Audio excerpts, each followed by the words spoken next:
Just to refresh your memory, we're in Cuba on the southern side. Today we are going to leave Cayo Largo and head to a place called Cayo de Dios, the Cays of the Gods.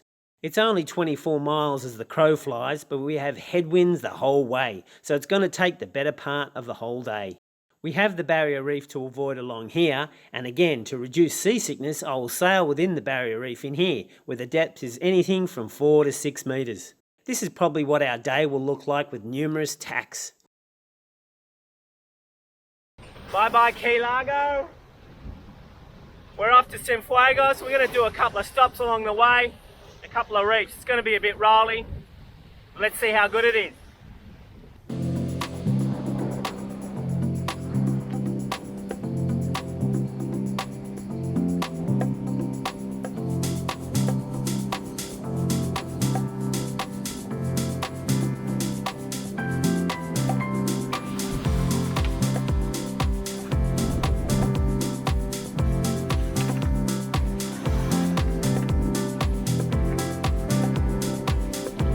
We are within the barrier reef, but my plan of reducing seasickness fails.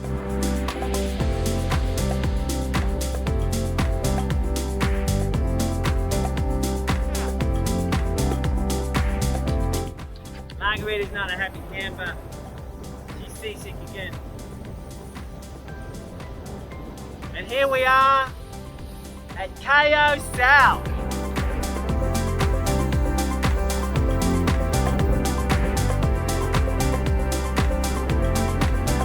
Not many trees and probably only some grass, but I can see some good beaches and I reckon the snorkeling's going to be great. I can't wait. I should be getting suited up now.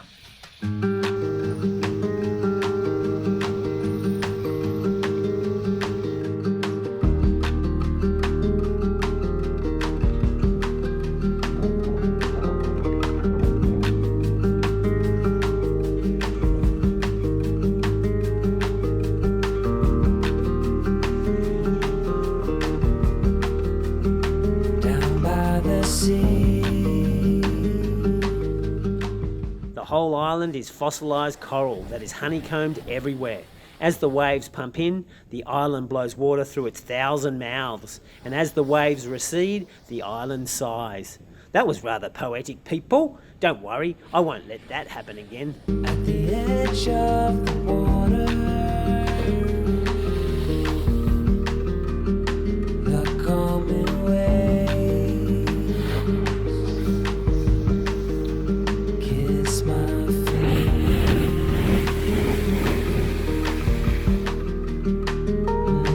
The touch from the warm wind that's blowing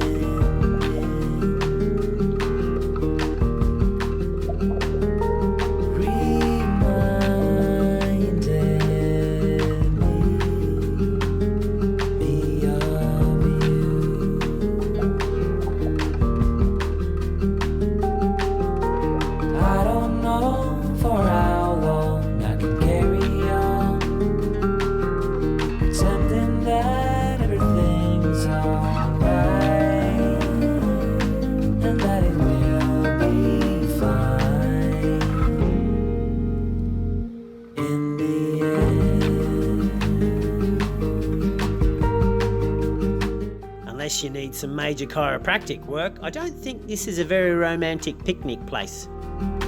I step into the water to wash away the pain.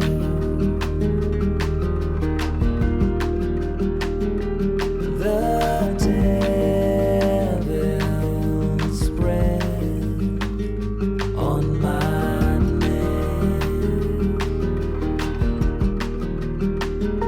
but the touch from a warm wind is blowing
Seeing the shipwrecked cat, I decided to go check it out in the dinghy.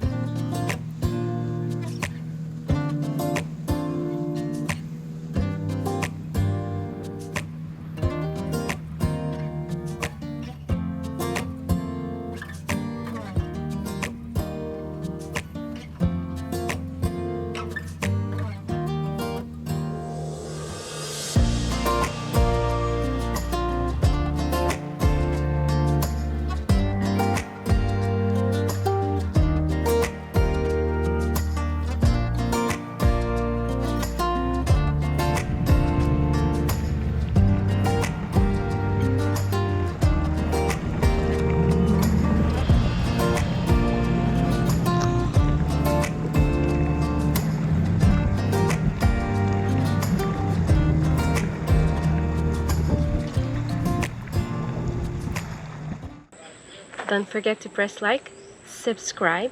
I'll be waiting for you right here, and press the bell button so you don't miss out on any video. What are you waiting for? I'm still here. Now, I don't really know what happened to the catamaran, but you can sort of speculate.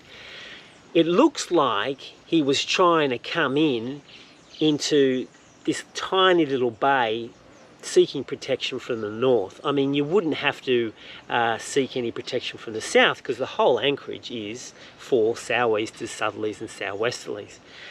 So it's probably they were trying to, or he was probably trying to get shelter from the north. And we all know around here we've got cycles, as I've said on a previous episode, we've got cycles of 3 to 7 days where you have a northerly cold front coming in from the great US of A.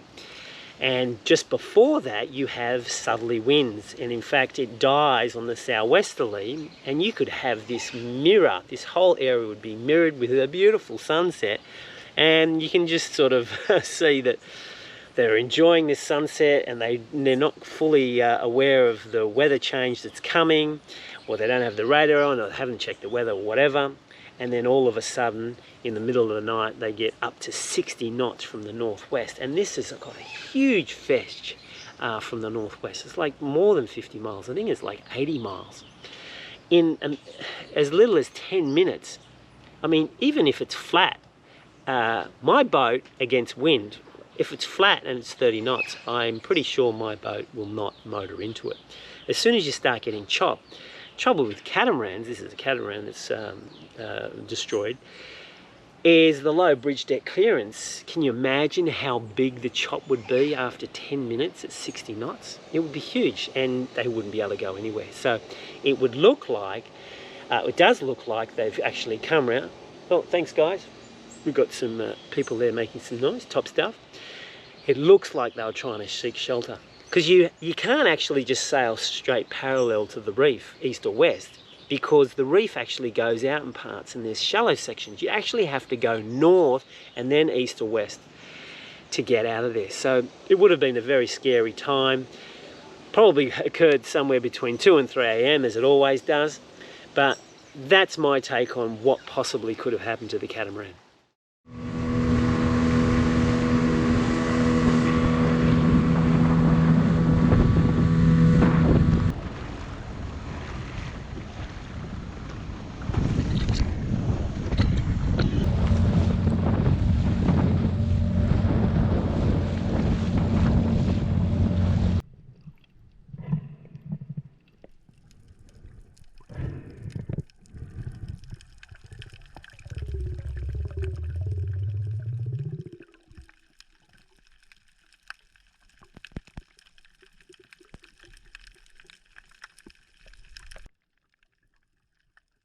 These huge fish are tarpon. There are thousands of them here. People come from all over the world to Cuba just to fish for these. They are great acrobatic fighters and fly through the air, and hence are difficult to land. The eating quality is not so great, however, having a strong odour and heaps of bones, so they are usually just released. Now, because we're going to Cienfuegos for a week or two, I need to stock up on some fresh fish to keep the bills lower. Let's see what's out there.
that one is a porgy snapper. Very good eating.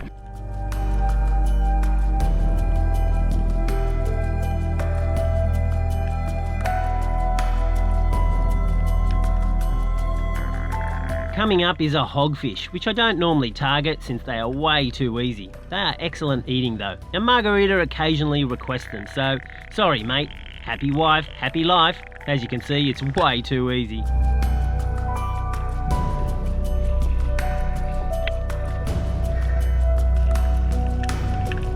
And this is just fun and games.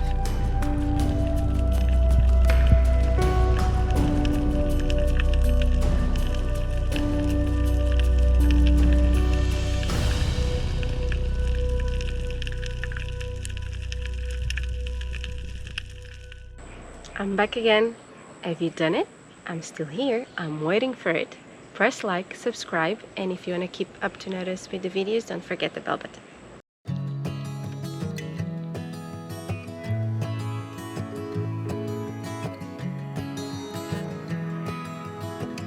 Hang on. I sense something is wrong here. Like the boat is going to get heavier or something like that. Oh, goody. Margarita is picking up shells again. Sure you're learning from mistakes that you did last. Send me a letter when you're done. Evaluating what your short life has become. You should know. You should know. It doesn't get much better than this, people. Don't try to cover up your ways. In light of what you've seen so far, there are better